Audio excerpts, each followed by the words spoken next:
Баршаңызға жалынды сәлем достар. Қазір мен сіздерге гитараны қалай тез және оңай үйрену керектігін үйрететін боламын. Яғни халтураны үйретем.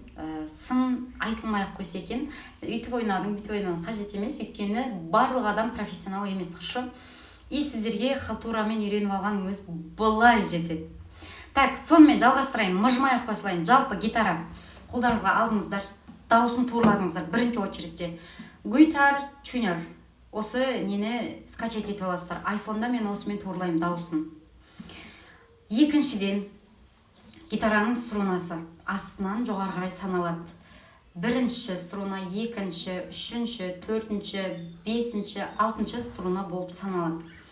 Мыналар лад, бірінші лад, екінші лад, үшінші лад, төртінші лад, бесінші лад, алтыншы лад. Лад деп жаттап аласыздар. Бұл неге керек? Бұл сіздердің дауыстарыңызға байланысты. Сіздердің дауыстарыңыз қай жерде тұрғанын мен білмеймін. Мысалға, менің дауысым мына жерден де бастала салады, мына жерден де бастала салады. Сіздерге қазір оны каподастр арқылы үйретем. Қыздар көбінесе каподастр пайдаланады, а жігіттерге керек емес. Бірақ бастапқыға жігіттер де осы каподастр арқылы үйренгені өте оңай болады. Так, мен сіздерге қазір оңай әндерді үйретем. Сол әндер арқылы гитараны қалай ойнау керектігін үйретем. Бірінші аккорд, ең жаттап алатын 3 аккорд бар, главный. Мынау аккорд. Бірінші лад, бірінші саусақпен екінші струнаны басасыздар. Мына саусақпен екінші лад, төртінші струнаны басасыздар. Ал мына саусақпен екінші лад, үшінші струнаны басасыздар. Мына кішкентай қала береді, астында бүйтіп тығып қоясыздар ма, или ұстап тұрасыздар ма, көресіздер енді өздеріңіз қарап. Бірақ мынау бас бармақ артында осылай тұру керек, короче, прям осы арқасын тіреп тұру керек. И екінші аккорд. Бүйтіп мына қолды бүйтіп не істеудің қажет жоқ, қимылдатудың. Жаңа аккорд ұстадыңыздар, содан бір струна бүйтіп көтеріле саласыздар.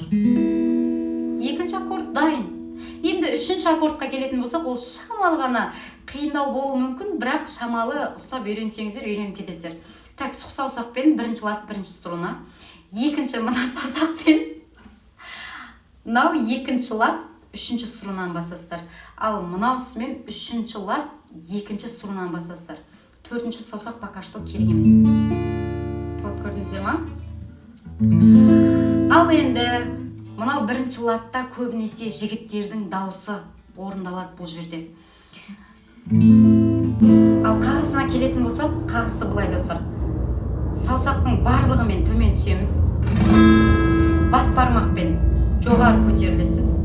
И заглушка полностью, просто заглушканың үстінен осылай баса салсаңыздар болады бастапқыға. И бас бармақпен жоғары. Осындай дауыс шығады. Содан мен сіздерге қазір күл деген әнді орындап берейін. Примерно. Өтім шоқтандың тағы да неге, біз тоқтайтын әлі де алдыда мәре. Жалғыз келдік кетерміз қайтадан жалғыз, өмірменен күресіп екеуміз бірге. Үмітім гүлім, гүл гүлім, Иран бақтағы бұлбұлым. Үмітім гүлім, гүл гүлім, Иран бақтағы бұлбұлым. Бақ ішінде қызыл алма, бірін таңдап үзіп ал да жолдан қалма. Көрдіңіздер ма? Жаңадан бері қаратай менде 3 аккорд қайталанып жатыр, және бір ғана қағыс орындалып жатыр. Енді каподастр неге керек? Каподастр мына жерде қыздарға өте жақсы пайдасын береді. Мынаны 3-ші ладқа қоясыздар. Примерно да енді. Мысалға, бұл жерде уже дауыс жіңішке болады. Үмітім гүлім, гүл гүлім, Иран бақтағы бұлбұлым. Бақ ішінде қызыл алма. Байқап отырсыздар ма? Тағы да жақсырақ байқағыларыңыз келсе, мен тағы да бұны мына ладқа қоямын. Барынша қысып жатырмын дауысты, өйткені жаңағы жақсырақ қыздардың дауысы жақсырақ шығу үшін. Бақ ішінде қызыл алма, бірін таңдап үзіп ал да жолдан қалма. Бақ ішінде қызыл алма, қызыл алма, бірін таңдап үзіп ал да жолдан қалма. Вот көрдіңіздер ғой, мынау каподастр арқылы бірнеше әнді орындауға болады. Барлық халтураларды да бүткіл көңілді билететін әндерді осы 3 аккордпен, бір қағыспен де шығаруға болады. Мен де білмеймін деп отырғанша осылай ойнап берген өте күшті. Гитараны кімдер тез үйренеді? Жалпы ән айта алатын, бірақ гитараны қазірге білмейтін адамдар өте тез үйренеді. Немесе слухы бар, бірақ ән айта алмайтындар тоже тез үйренеді. Слухы бар деген не деген сөз? Мысалға мынандай не бар? Осындай нелерді қазір мен осыны қайтарып берші деген кезде сіз қайтарып берді алдыңыз ба? Осы ырғақты, значит сіз гитараны үйрене аласыз деген сөз. Сондықтан да сәттілік. Келесі видеоларда мен сіздерге басқаша мүмкін теруді үйретем.